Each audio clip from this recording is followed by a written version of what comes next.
안녕하세요. 안녕하세요. 자, 오늘 102 쪽인가요? 네, 102 쪽에 3번. 자, 관리처분기 인가호시 효과가 되겠습니다. 공사를 시작해야 되는 효과죠. 관리처분기 인가호시 다음에 공사가 진행이 되기 때문에 거기 관련된 효과 제가 한 3개 써놨었는데, 먼저 철거부터. 자, 우리 철거의 원칙은 시행자는 관리처분기 인가를 받은 후에 기존 건축을 철거해야 된다. 관리처분기 인가 받은 후에 철거하는 게 원칙이 되겠습니다. 그러나 미리 철거할 수 있는 예외가 존재하죠. 두 가지 경우에.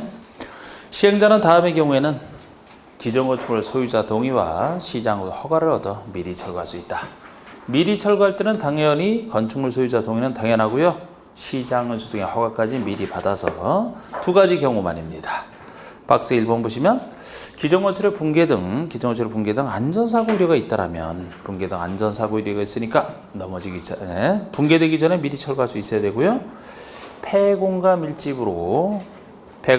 밀집으로 범죄 발생 우려가 있어도 범죄 생기기 전에 미리 철거할 수 있어야 될 겁니다.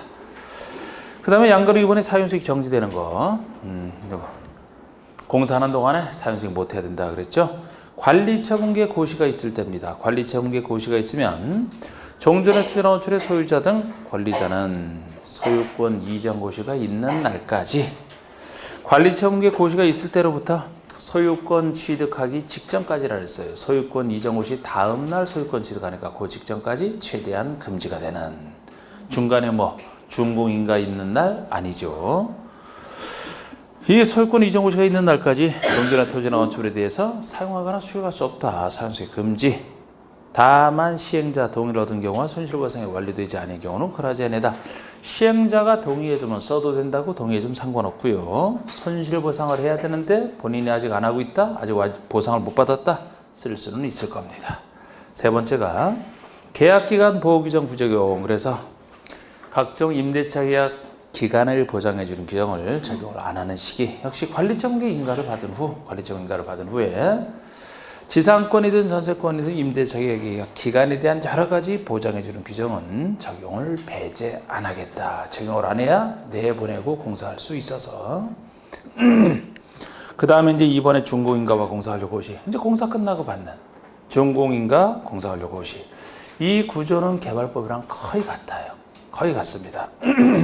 양가로 1, 2번이 누가 시행자인지에 따라서 양가로 1번에 시장은수 등이 아닌 시행자다. 보통 시장은수가 준공 인가권자인데 시장은수가 아닌 보통의 시행자라면 동그라미 1, 2번 공사를 끝난 후에 동그라미 1번처럼 정비법이니까 시장은수의 준공인가를 신청해서 받을 겁니다. 그럼 시장은수가 준공인가를 내주고 나서 통과했다 그러면은 동그라미 2번처럼 공사 완료 고시를 할 겁니다. 양가로 2번처럼 시장은수가 직접 시행을 했다라면 자기가 한 것에 대해서 자기 준공인가 안 받잖아요. 공사 완료 고시만 있는 같은 구조입니다. 똑같은 구조예요. 양가로 3번, 4번도 그래요. 양가로 3번도. 양가로 3번의 준공인가전의 사용 계획에는, 자, 여러분 개발법에서도 원래는 준공검사 받은 이후에는 그냥 쓸 수 있지만 준공검사 받기 전에는 원칙적으로 못 썼죠? 그런데 쓰려고 하면 따로 허가를 받아 쓴다 그랬잖아. 준공검사 전에는 따로 허가를 받아야 돼요. 여기도 마찬가지입니다. 준공인가를 받고 나서 써야 되는데 그 전에 쓰고 싶다 그러면 허가 받을 수 있다. 여기서는 허가권자 입장에서 떠나서 그렇지 같은 구조입니다. 같은 구조. 그래서 양가로 3번의 시장은수 등은 준공인가를 하기 전이라도 완공된 건축물의 사용에 지장이 없는 등 일정한 경우가 있다. 그러면 예정자가 완공된 건축물을 사용할 수 있도록 시행자에게 허가할 수 있다는 얘기예요. 그러면 시장은수가 준공인가 전에 쓰도록 허가할 수 있다는 얘기죠. 다만 시장은수가 직접 시행자라면 자기가 자기 허가 필요 없으니까 그냥 쓸 사람에게 쓰게 한다, 그 얘기고요. 하여튼 준공인가 전에는 사용하려면 허가를 받아야 된다, 그런 얘기가 되겠습니다. 양가로 4번은 구역의 자동해제. 여러분 개발법 한번 생각을 해보세요. 개발법에서는 개발구역이 자동해제, 사업 중에 완료로 자동해제되는 거, 환지 방식이냐 아니냐에 따라 달라졌죠? 환지 방식이 아닌 경우라면은 언제 끝난다 그랬어요? 공사가? 중공사를 받고 공사 완료 권고가 있어야 끝냈지. 또 다 집에 두고 오셨네. 아니 보통은 공사 완료 권고가 있어야 끝나잖아요. 환지 방식이라면 공사 완료 권고가 있어야 끝나는 게 아니죠. 따로 환지 처분 권고가 그 다음에 있으니까 60일 내에 하게 돼 있으니까. 보통이라면 중공업사 권고일, 공사 완료 권고일, 환지 처분으로 한다면 환지 처분 권고일, 다음 날 붙는 건 똑같고. 그럼 여기도 똑같은 구조가 되죠. 여기는 관리 처분에 따라 주는 방식이 환지 방식과 비슷하고 나머지 방법도 있었죠? 나머지 방법도 있었잖아. 그러면 관리 처분을 세우느냐 아니냐에 따라서 관리 처분을 세우지 않는다라면 즉 환지가 아닌 것처럼 그럼 여기서는 준공인가 고시일 이때 끝났다고 보는 거예요. 준공인가 하고 나서 공사하려 고시, 준공인가 고시일. 만약에 관리 처분 계획 세워서 한다라면 뭐가 되겠습니까? 소유권 이전 고시일이 되겠지 그때는. 환지 처분 공고가 여기는 소유권 이전 고시라고 했잖아. 다음 날 똑같고 똑같은 얘기예요. 똑같은 얘기 결국. 이름만 살짝 달라졌지. 보세요. 양가로 4번 정비구역 지정은 언제 준공인가 고시가 있은 날 다음 날에 해지된 것으로 본다. 보통 공사 끝났을 때. 근데 괄호 속처럼 환지계획처럼 관리처분계획을 만약에 수립한다면 관리처분계획을 수립한다면 이전고시가 있은 날 이전고시 이게 소유권 이전고시일. 소유권 이전고시일 다음 날 해지된 것으로 본다. 같은 얘기 아닙니까 결국. 똑같은 얘기인데 이 경우 정비구역 해제는 조합의 전속에 영향을 주지 않는다. 그러면 정비구역이 이렇게 자동 해제됐다고 해서 조합은 전속한다는 거예요? 해산된 것으로 본다는 얘기야. 그대로 전속한다는 얘기죠? 조합 전속에 영향 미치지 않는다. 그대로 조합은 전속한다는 거예요. 사업이 끝나서 구역이 해제됐다라고 해서 만약에 조합이 해산된 것으로 본다 그러면은 그래서는 안 된다는 거지. 조합은 그대로 남아있다는 거예요. 만약에 그렇게 조합 해산된 것으로 보게 되면은 나중에 청산을 한다라든지 사후 절차로 등기해 준 거 이거 누가 합니까? 모든 절차를 완료해야 조합은 끝내는 것이. 그래서 조합은 정비구역이 해제가 돼도 조합은 그대로 전속한다. 전속한다는 얘기예요. 그래야 되지. 이게 작년 문제였습니다. 이거는 작년에 새로 신설되고 나서 나온 거지. 이게 바로 조합은 전속한다. 이거 알면 맞추는 문제였지 뭐. 자, 권리 이전 파트. 자, 우리 권리 이전 파트에서는 우리 맨날 그림 그렸던 거 있잖아. 그거. 응? 우리 관리 처분 계획에 따라 종전의 토지나 건축물에 대해서 요 새로운 걸 주기로 했다. 분양 예정인 게 이거다. 그러면 자, 여기 구조가 소유권이 넘어갔을 때 소유권이 언제 넘어가는지 절차 순서를 배우게 되고 소유권이 넘어갔을 때 동시에 무엇이 넘어가는지를 적극적으로 정해놨다는 거예요. 정해진 거 외에는 안 넘어간다. 이렇게 해서 했던 거. 소유권 넘어가는 시기 자체는 개발법과 똑같습니다. 그쪽에서는 환지 처분 공고 다음날, 여기라면은 소유권 이전 고시 다음날. 같은 얘기예요. 소유권 이전 고시 다음날. 똑같은 얘기입니다. 환지 처분이 여기서 소유권 이전 처분이고, 그렇죠. 공고, 고시 다음날 똑같은 법률 규정에 따른 취득. 근데 이때 넘어가게 되면 기타 권리 중에서 무엇이 적극적으로 넘어간 것으로 보느냐 이렇게 적극적으로 정해놨어요. 개발법이라면 전속하는 거 두 가지, 소멸하는 거 두 가지 빼고 나머지 넘어간다 했죠. 그쪽에서는 안 넘어가는 거 두 가지, 여기 넘어가는 걸 적극적으로 정해놨어요. 여기에 존재하던 여러 가지 권리 중에서 각종 등기된 권리, 여러 가지 등기된 권리가 넘어간 것으로 봅니다. 그런데 등기된 권리만 넘어간 것으로 보는 건 아니고 주임법상 대항력을 갖춘 입찰권 있잖아요. 주임법상 대항력을 갖춘 임차권 요 두 가지만 넘어간 것으로 봅니다. 나머지는 다 안 넘어가요. 나머지는 안 넘어가.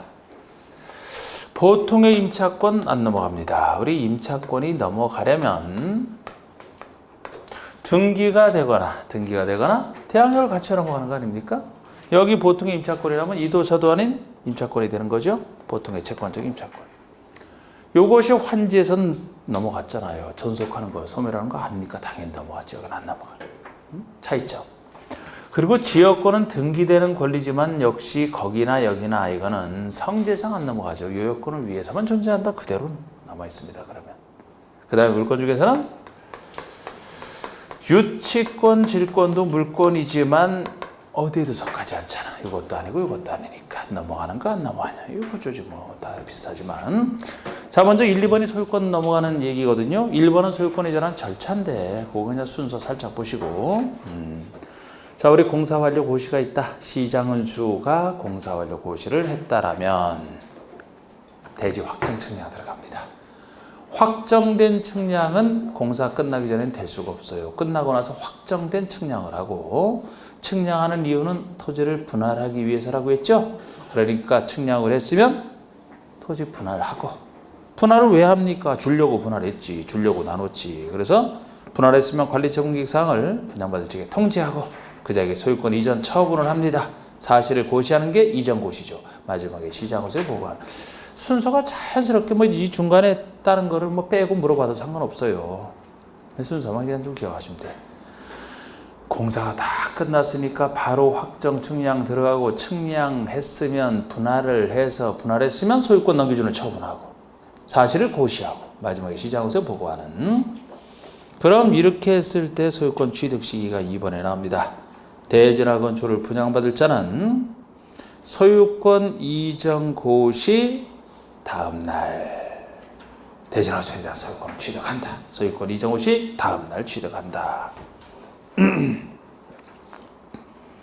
이때 동시에 무엇이 넘어가는지가 3번에 A번에 소유권을 이전한 경우, 종전의 토지나 건축에 설정된 지상권, 전세권, 저당권, 임차권, 가등기납권, 가압류 등등 등기된 권리 이해를 적어놓고 있는 거예요.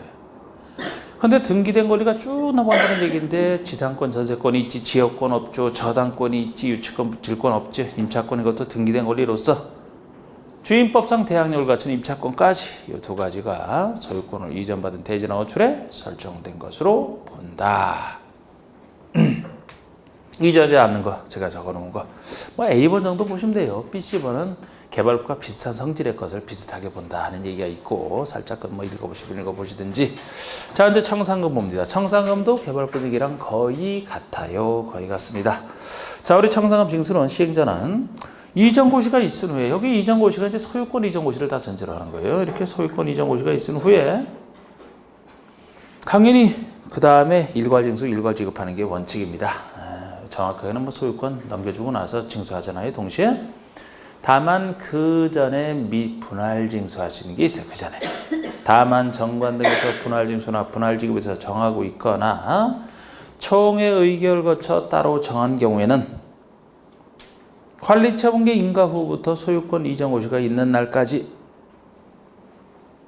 원래는 소유권 이전 고시 다음 날로부터 청산금을 한꺼번에 주고받는 게 원칙인데, 그 전에라도 관리처분 인가 후부터 소유권 이전 고시가 있는 날까지 일정 기간별로 분할 징수나 분할 지급 예외적으로 가능하다 그 얘기죠. 예외적으로 가능합니다. 청산금에 대한 얘기, 강제 징수요? 똑같습니다. 개발법 얘기 여기. 시장은수가 아닌 시행자는 직접 강제 징수 못하니까 시장 등의 징수를 위탁하시고 4% 주는 거 똑같습니다. 똑같아요.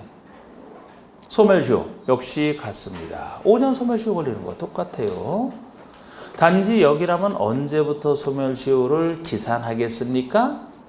소유권 이전 고시 다음날 이때부터 권리 행사할 수 있으니까 소유권 넘어가는 시기. 물상대위.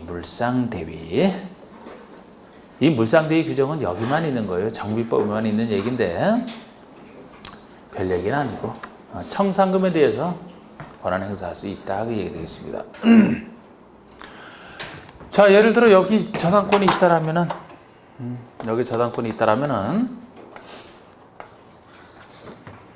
여기다 권한 행사죠. 여기다가 저당권에 등기됨으로써 여기 넘어오니까. 근데 이자가 받을 물건이 부족해서 만약에 청산금을 별도로 받을 게 있다라면은 당연히 저당권은 여기다 행사하는 것 외에 여기 청산금에 대해서 행사할 수 있다. 이것이 요것의 가치 배정물이니까 이게 물상대위 아닙니까? 그 대신 요거 현금이라 다른 채무자 재산과 구별할 수 있게끔 시행자가 이자에게 지급하기 전에 압류를 해서 특정시켜 놓은 다음에 별 얘기 아니고 민법 얘기 아닙니까 이거는? 이렇게 해서 하는 것은 네. 여러분들이 그 신경 쓰시는 민법 얘기죠. 저당권자는. 그러니까 오늘 어떻게 저번 주보다 좀 빠지신 것 같아 들으시는 분들이. 네?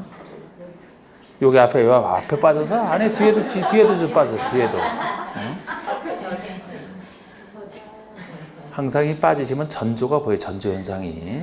자꾸 막 오후에 특강할 때 자꾸 도망가다 저한테 들킨다라든지 네?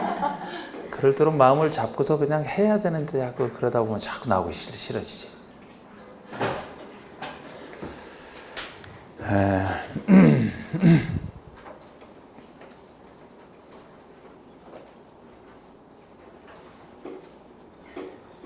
하여튼 수험생들도 그냥 힘들든 안 해도 그냥 정성적으로 계속 나오는 게 제일 좋아. 꾸준하게.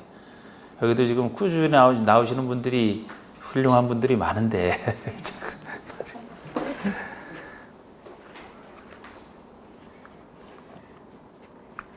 사람들이 이렇게 중간에 변하면 이상한 거 아닙니까? 나이 들다가 변하면 그죠? 네, 수험이랑 비슷한데. 이번에 고향을 한번 갔다 왔는데 동창회 한 달에서 한번 토요일 한번 갔다 왔는데 확실히 참 변해요 사람들이. 그 술을 엄청 좋아하던 애가 이번에 술을 못 먹더라고. 응? 아니 술 담배를 다 끊었다 깨끗하게. 아유 웬일이냐 그랬더니만 술 담배 먹으면 큰일 난다 해서 끊었다는 거지. 좀 더 오래 살려고. 그만큼 이제 몸이 망가졌다는 얘기죠.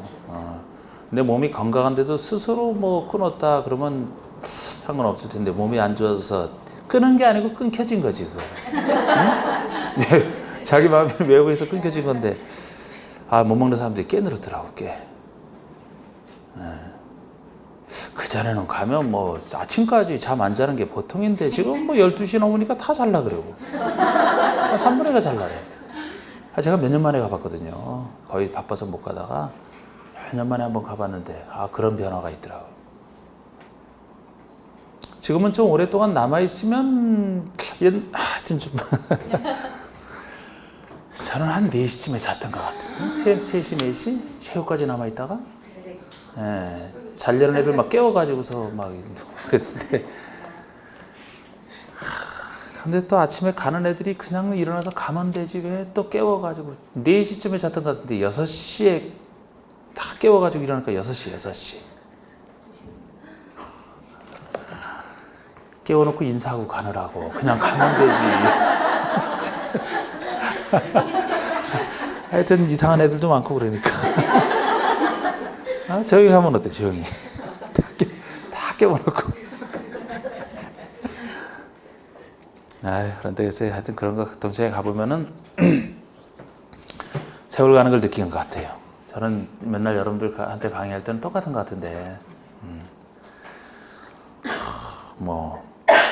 중학교 때 선생님이 은퇴했다는 얘기도 듣고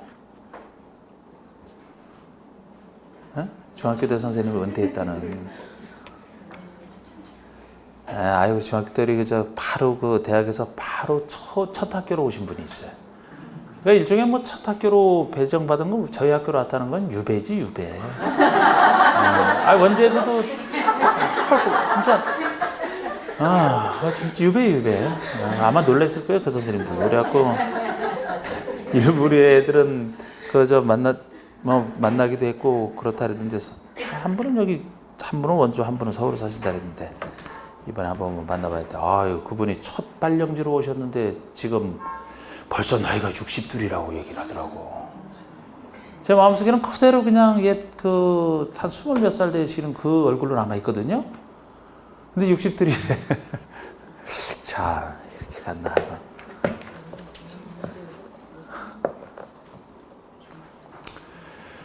자, 여러분들은 변하지 말고 그냥 공부할 때 시험 볼 때까지 변하지 말고 있으면 되는 거고 중간에 자꾸 빠지지 말고 꾸준히 변한다는 건 별로 안 좋은 거예요. 자, 등기는 우리는 또 꾸준히 등기를 봅시다. 이렇게 똑같은 얘기야. 자, 개발법은 거의 같습니다. 이미 그쪽에서 한 거예요. 약간의 차이만 있다. 이쪽이 좀 더 급하게 돼 있다. 시행자 혼자 단독 신청하는 것도 같고요. 소유권 이전 후 시 지체 없이 해야 된다. 등기장 강제 이런 거 다 똑같습니다. 그런데 개발법이라면 환지 처분 공고 14일 내.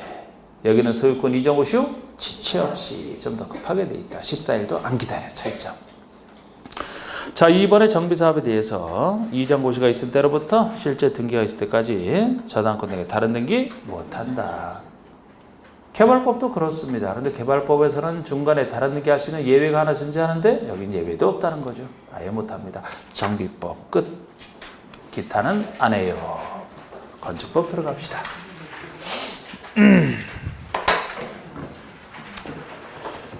자, 이제 건축법이면 좀 더 기술적인 법으로서 뭐 이건 전체 체계도 필요 없죠. 그냥 부분적으로 이렇게 나오는 대로 간단하게 체계 잡으면 돼요. 자, 먼저 적용 대상이 나옵니다. 건축법에서는 용어는 여기 그냥 그 내용 속에 그대로 각각 개별 용어가 들어있고 여기 없는 내용에 대해서는 청론, 광론 통틀어서 한 중간쯤에 여기 없는 용어는 중간쯤에 있어요. 그러니까 치약 안에 다 있습니다. 자, 일단 건축법이 이 기술적인 법인 건축법이 어디에 적용되느냐?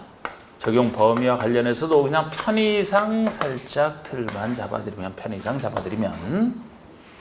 어떤 물건의 건축법이 적용될 것이냐? 대상물, 대상행위, 어떤 행위에 대해서 건축법이 적용될 것이냐? 대상행위,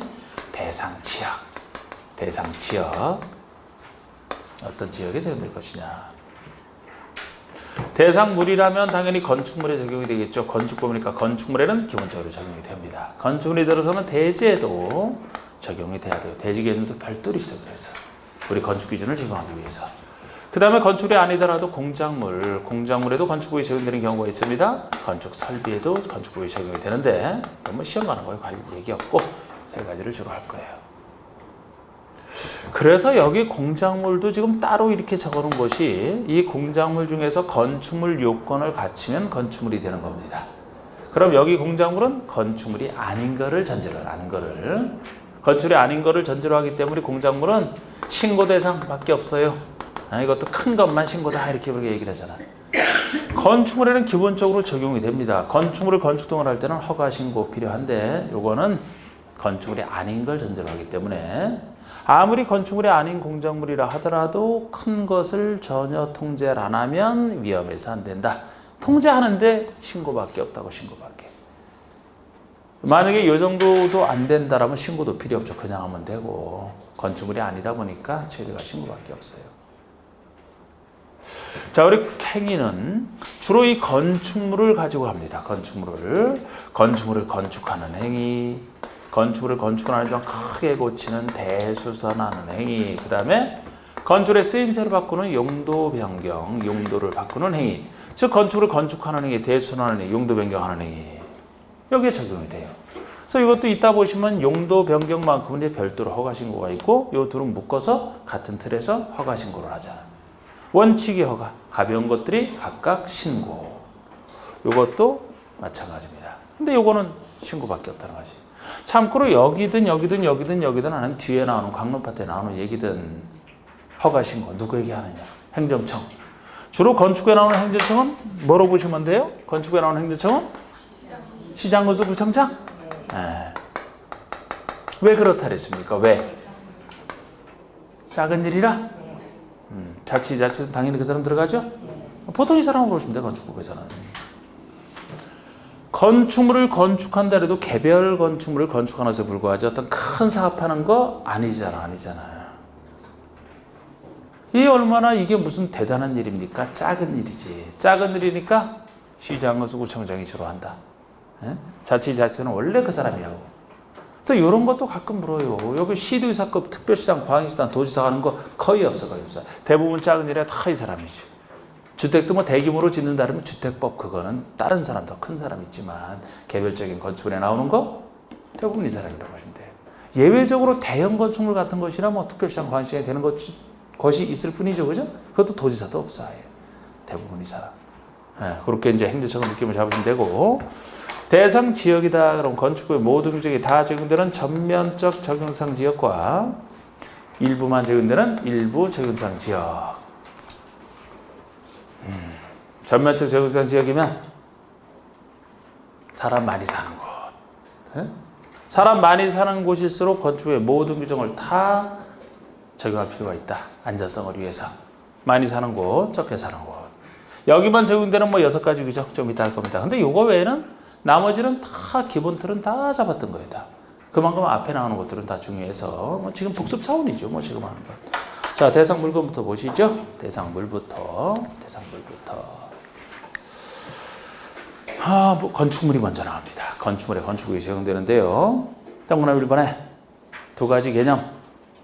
일단 토지에 정착하는 공작물 중에서 건축의 3요소를 다 갖출 필요는 없다. 2가지만 갖춰도 된다. 지붕은 있어야 되고요. 지붕과 기둥 또는 벽이니까 지붕과 기둥만 있어도, 지붕과 벽만 있어도 여기 딸린 시설물까지, 뭐 담장 같은 게 건축물에 딸려 있다. 같은 건축물로 봐서 통일해서 합니다. B번에 꼭 토지에 정착하지 않아도 되는 게 있어요. 지하나 고가의 공작물에 설치하는, 지하에 설치되어 있는 높은 곳, 고가에 설치되어 있는 공작물에 설치하는 사무소, 공연장, 점포차고, 창고까지 다 건축부상 건축물로 보고, 건축물에는 기본적으로 건축법이 적용된다라고 보시면 되는데 안 되는 예외 5가지를 구별하셔야 돼요. 그 아래 건축법 적용을 받지 아니하는 건축법의 모든 규정이 적용이 안 되는 5가지가 있습니다. 구별하셔야 되죠. 첫 번째가 지정 가지정 문화재입니다. 자, 제가 첫 번째는 법의 목적이 달라서라고 했어요. 법의 목적이 달라서. 이 문화재로 지정 가지정될 정도의 오래된 건축물이면 건축법은 안전이잖아. 건축물의 안전이잖아. 안전을 추구하는 건축법 시각에서 보면 당장 철거를 해버려야 될 아주 오래된 건축물이 됩니다. 안 돼. 문화재보호법 적용을 받아야 돼요. 지정 가지정 문화재. 근데 항상 요거랑 헷갈리지 말라고 한 것이 있었죠? 전통자 들어가는 말 들어간다고 여기는 헷갈리면 안 된다. 전통 사찰이 됐든 전통 건축물이 됐든 전통 건축물이 됐든 안 적어도 돼요. 안 적어도 되고 밑에 있어요. 관가로 5번 밑에 다 있어요. 그게 요약서의 장점 아닙니까? 관가로 5번 밑에 화살 표시 있죠. 선 표시. 전통 건축물 이런 표현. 거기 철도역사는 2번과 관련돼 있고요. 이건 적용을 받는 것임을 주의하라. 아무리 전통자 들어갔다고 속으면 안 돼요. 문화재로 지정 가정되기 전까지는 문화재 아닌 겁니다. 그러니까 적용돼요. 자, 우리 2번째, 3번째, 4번째, 5번째, 2, 3, 4, 5번은 이거는 대지를 특정할 수 없어서라고 했잖아. 대지를 특정할 수 없어서. 대지가 특정이 돼야, 구획이 돼야 거기에 대해서 건축기준, 건폐율을 적용하는데 쭉 연결되어 있기 때문에 특정이 안 됐기 때문에 적용할 수가 없다. 2, 3, 4, 5번입니다. 그래서 2번은 철도나 교대에 선로 부지 안에 있는 다음 시설. 그래서 선로 부지 안에 짓는 걸 전제로 하는 거예요. 지금 선로 부지 안에 있는 걸. 그래서 철도나 교대에 선로 부지에 있는 운전 보안실이 됐든 급수, 급탄, 급유시설이 됐든 철도 선로의 위나 아래를 가로지르는 보행시설이 됐든 플랫폼처럼 다 부지 안에서 뭐 있는 시설들. 아니 선로 부지가 쭉 연결되어 있는데 경부선이면 서울에서 부산까지 쭉 연결되어 있는데 그 건물이 들어서는 땅 특정할 수가 없잖아요. 어떻게 특정해? 단 요거는 철도 역사는 여기 없습니다. 철도 역사는 부지 내에 꼭 짓는 게 아니고 부지 바깥에 짓는 것이기 때문에 철도 역사는 건축 적용 받는 것으로 요것이 아닌 예로 기억하시라는 게 5번에서 써놓은 것이고, 자 3번의 고속도로 통행료 징수시설 톨게이트 요건 건는데 고속도로 내에 있다니까요. 고속도로 내에. 톨게이트에서는 부지가 따로 정해져 있지 않아요. 따로 정해진 거 차가 진입도 못하겠지. 4번에 컨테이너를 이용한 간이 창고. 최근에도 이걸 바꿔냈지만 바꿔낼 수 있죠.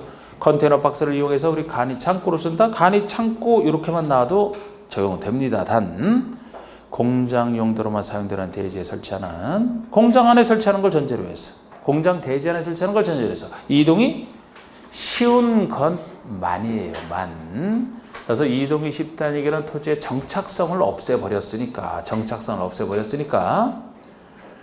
이 간호청과 들어서는 대지를 특정할 수 없다는 거예요. 그렇다고 공장 대지 전체를 다 대지로 봐서도 안 되고 그 조그만 컨테이너 박스인데 그 전제에서만.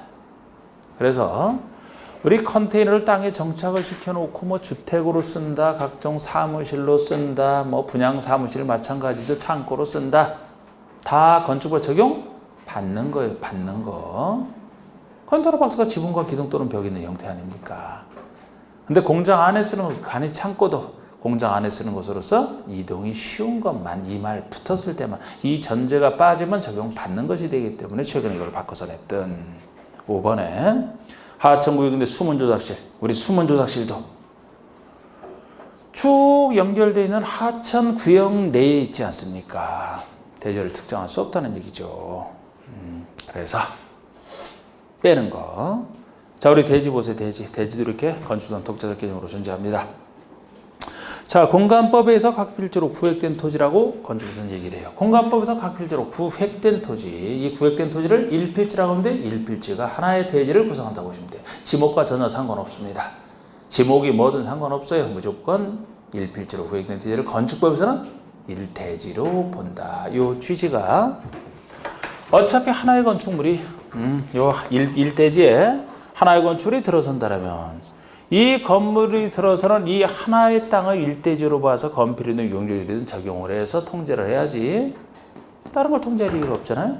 이건 그래서 1필지가 1대지가 되는 게 당연한데 그 예외 둘을 구별하시는 예외 A번 둘 이상 필지를 하나의 대지로 볼 수 있는 경우 B번은 하나 이상 필지 일부를 1대지로 볼 수 있는 경우 둘로 구별하시는 왜 둘 이상 땅을 1대지로 보느냐? 자, 우리 둘 이상의 땅이 있는데 분명히 나눠져 있지만 하나의 건축물을 만약에 둘 이상의 때에 걸쳐 짓는다라면 하나의 건축물이 들어서는 땅이라는 점에서 이걸 괜히 나눠볼 필요 없잖아요. 하나의 건축물이 들어서는 전체 땅을 1대지로 봐서 건축 기준 적용하는 것이 좀 더 합리적일 수 있다.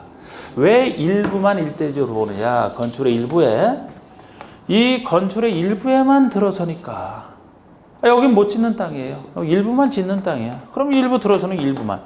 둘 이상에 걸쳐 들어서니까 전체를. 일부에만 들어서니까 일부를. 원칙은 당연히 하나에 들어서는 그 땅 하나가 될 것이고. 그럼 이것 정도로 이 얘기만 가지고도 80% 이상 이미 해결된 겁니다. 이게 약이 많아 보여도 이번에 둘 이상 필지를 하나의 대지로 할 수 있는 토지가 나와 있어요. 1번 하나의 건축물을 두 필지 이상에 걸쳐 건축할 때 합한 토지 전체. 좀 전에 그림 그렸던 겁니다. 이게 바로 하나의 건축물이 들어서는 땅 전체를 1대지로 봐주겠다. 같은 취지의 것이 3, 4, 5번이에요. 3, 4, 5번 똑같은 1번과 취지 같은 것이 3, 4, 5번이에요. 3번은 도시공계획 시설에 해당하는 건축물을 건축하는 경우 그 시설의 설치는 일단의 토지.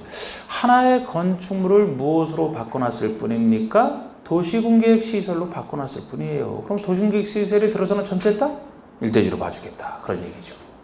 또 4번 얘기는 주택법에 따른 사업 승인을 받아 주택과 부대 복리시설을 건축하는 경우 그 일단의 토지 이거를 주택법에서는 뭐라 해요? 이 4번은 주택단지라고 하잖아. 주택단지. 단지 속에는 주택과 부대 복리시설이 들어선 전체 땅을 주택단지라고 하잖아요. 그럼 하나의 주택단지가 여러 필지에 걸쳐 건축이 된다? 각각 볼 게 아니죠. 하나의 단지가 들어서는 전체 땅을 1대지로 봐주겠다. 이게 맞죠, 이게. 5번은 도로 지표 아래에 건축하는 건축물의 경우 시장 등이 정하는 그런 토지? 도로 지표 아래 지하의 지하상가 제가 생각하시라. 지하상가.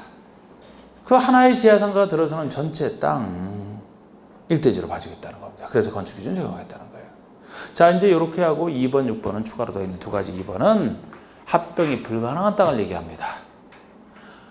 자, 지금 합병이 불가능한 땅은 이 두 땅을 한 사람이 이용하는 걸 전제로 해서 한 사람이 이용할 수 있는데 비록 걸쳐지지 않더라도 법에서 합병이 불가능하니까 어차피 하고 싶어도 못하니까 불가능한 땅 전체를 1대지로 보는 게 좀 유리한 경우가 있어요.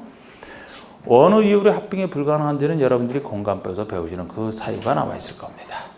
공간법상 각 필지의 지번 지역이 다르거나 도면 축척이 다른 경우 또는 서로 인접하고 있는 필지로서 각 필지의 집안이 연속되지 아니하여 합병이 불가능한 경우 그 합병이 불가능한 토지를 합한 토지.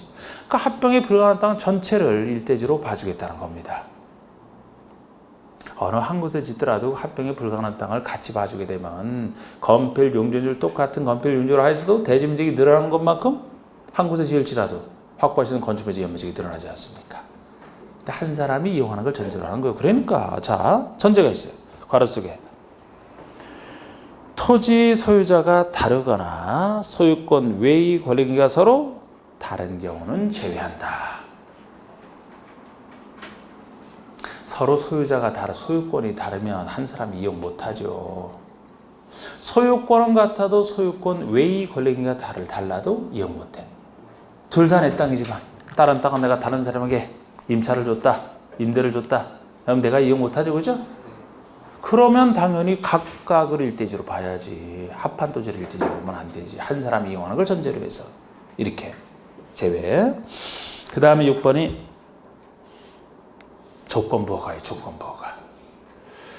허가를 내줄 때는 둘 이상 땅 합쳐지지 않았지만 나중에 합쳐질 걸 조건 붙인 경우 사용승인을 신청할 때 공사 끝나고 받는 사용승인을 신청할 때 둘 이상 필지를 하나로 합칠 것을 조건으로 하여 건축을 하는 경우 그 합쳐지는 토지 나중에 합칠 것을 조건 붙였기 때문에 나중에 합쳐질 겁니다. 그래서 지금 합쳐지기 전이지만 합쳐질 그 두 땅을 일대지로 봐서 지금 허가를 내주면 되겠다는 거예요.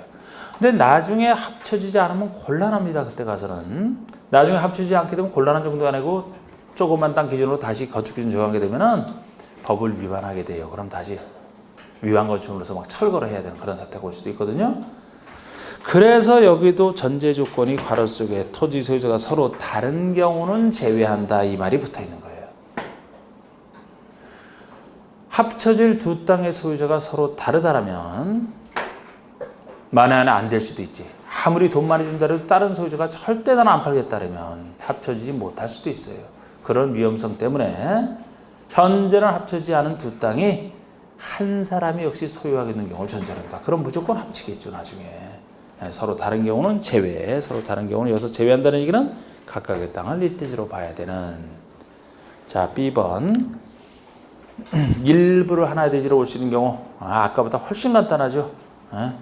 일부에 대해서 도시공계획 시설이 결정 고시된 경우 그 부분의 토지, 도시공계획 시설이 그러면은 어디에만 이제 앞으로 설치가 된다는 얘기예요? 그 땅의 일부에만. 그 일부에 대해서만 이제 도시계획 시설이 결정 고시가 됐으니까 그 일부에만 들어서겠죠. 전체 땅을 봐서는 안 되지. 같은 취지가 역시 2, 3, 4번이에요. 2번의 일부에 대해서 농지 전용 허가를 받은 경우 그 부분. 자, 농지인 상태에서는 건물 못 짓습니다. 농사 져야 되니까. 건물 짓기 위해서 농지 전용 절차, 농지 전용 허가를 받아야 되는데 이 전용 허가를 어디에 받았다는 거예요? 일부. 그럴 거. 그럼 일부만 지을 수 있겠네? 다른 땅은 농사 져야 되잖아. 일부만 일대지로 봐줘야지. 똑같은 취지예요. 4번, 3번.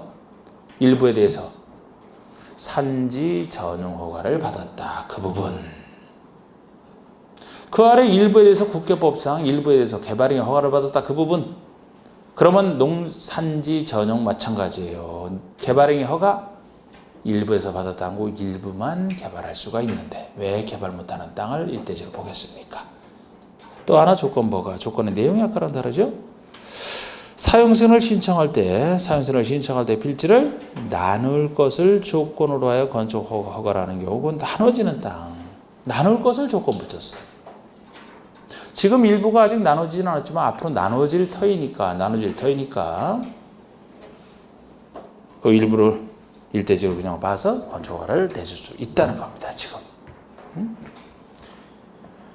자, 이렇게 대지까지 보셨고, 자 이제 공작물이라고 하잖아요. 공작물. 제가 아까 말씀드린 대로 다음에 공작물은 이게 큰 공작물이에요. 그런데 이것도 괄호 속의 건축물과 분리해서 짓는 걸 지금 전제로 하는 겁니다. 건축과 분리해서 짓는 걸 전제로 하는 거예요. 만약에 이건 어렵게 낼 때 지금 여기 나오는 숫자 여러분들이 잘 기억하시는 2, 4, 6, 8 하면서 뭐 5 하면서 막 해놨어요.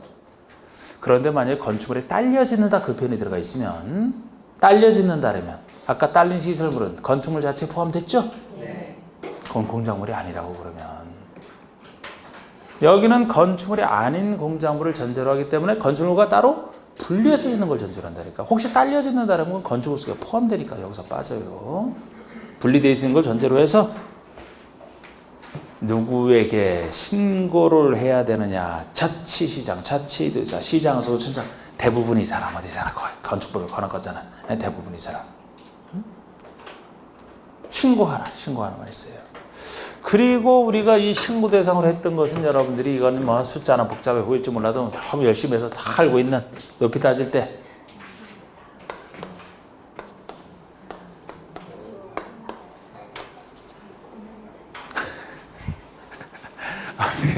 여러분들 잘 알고 계시는 거 좋고 참 대답도 잘하시고 그러는데 항상 대답할 때마다 시골에서 그 전통 혼례식 할 때 그 아주 그 새색시처럼 뭐 말 크게 하면은 더 어른들한테 욕 먹을까봐 일본 말 큰 사람도 작게 하잖아.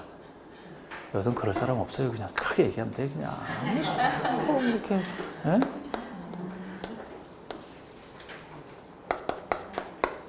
이렇게 했던 거. 큰 거 넘는. 대부분이 이거라고 했죠? 이 사례팔 중에서 대부분 여기 있는 걸 다 기억하는 것보다 갑자기 나온 것 중에서 묻기 때문에 아닌 걸 기억하시고 대부분 이렇게 보시는 게 좋지 뭐. 또 알면 좋지만.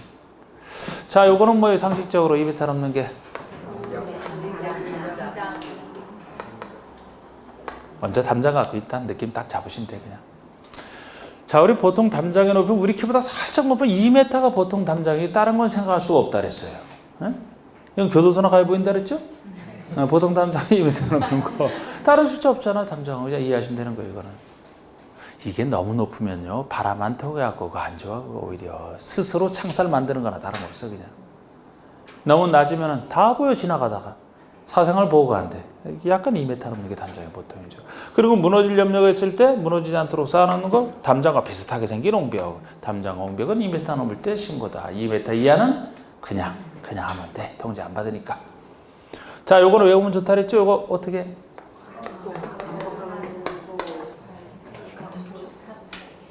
사광팔고 시작을 하는 사광팔고 고스톱 할 때 우리 사광팔고 시작하는 사광팔고 이 광고판이든 광고탑이든 4m 넘을 때 신고 고가 수조 높은 것을 설치하는 수조 8m 넘는 거.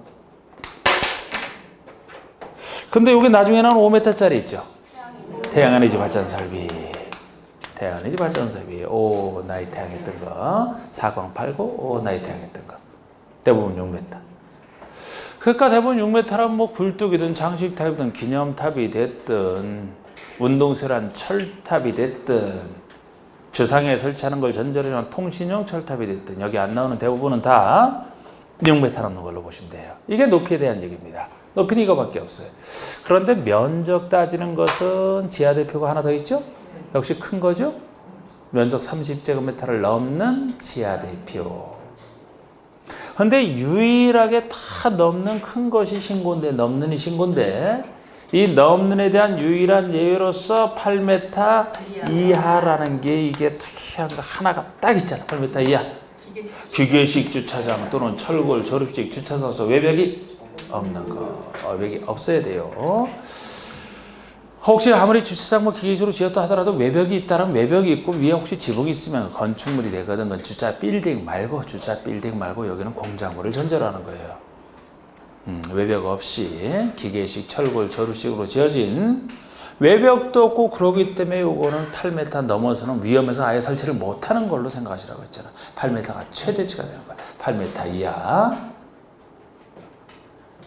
이건 제가 책 그대로 설명했는데 다시 안 읽어드려도 되죠? 충분히 여러분들 알고 계시니까 책을 다시 안 읽어드려도 되죠? 그 대신 책을 안 읽는 대신에 탄 도구에 물어볼까요 그냥? 예를 들어서 이거 했던 요새는 범위로 묻는 것보다도 구체 숫자하고 요새 묻는 게 또 요새 경향이에요 요새. 예를 들어서 자 6m짜리의 높이 6m짜리의 고가 수조 요거 어떻게? 신고 대상 아니야? 그냥 하면 돼? 아, 그렇지. 그런 식으로. 고가 수준은 8m 넘어야 되니까요. 자, 우리 담장을 4m짜리 담장을 설치를 해요. 건축물에 딸려서 4m짜리 담장을 설치를 합니다. 이거는 신고? 아니다. 왜요? 딸려있다 그랬잖아. 딸려있다. 담장이 4m짜리 2m 넘는 거 맞죠? 근데 그 앞에 건축물에 딸려있다. 그러면 건축물 자체가 포함이 돼버려. 딸린 시설물로서. 그럼 건축 허가 신고로 끝나는 것이지 따로 공작물 신고하는 거 아닙니다. 그거는 이제 어렵게 물을 때 묻는 것이고.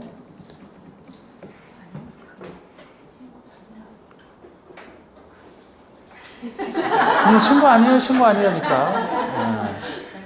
그 대신 그냥 하느냐가 아니고 건축물이 딸려 있으니까 건축물에 대해서 건축대에서 용도 변경할 때는 이 안에 들어가는 거지. 별도로 하는 게 아니고 건축물에 대한 걸로 취급을 하는 거예요. 공작물이 아니라고.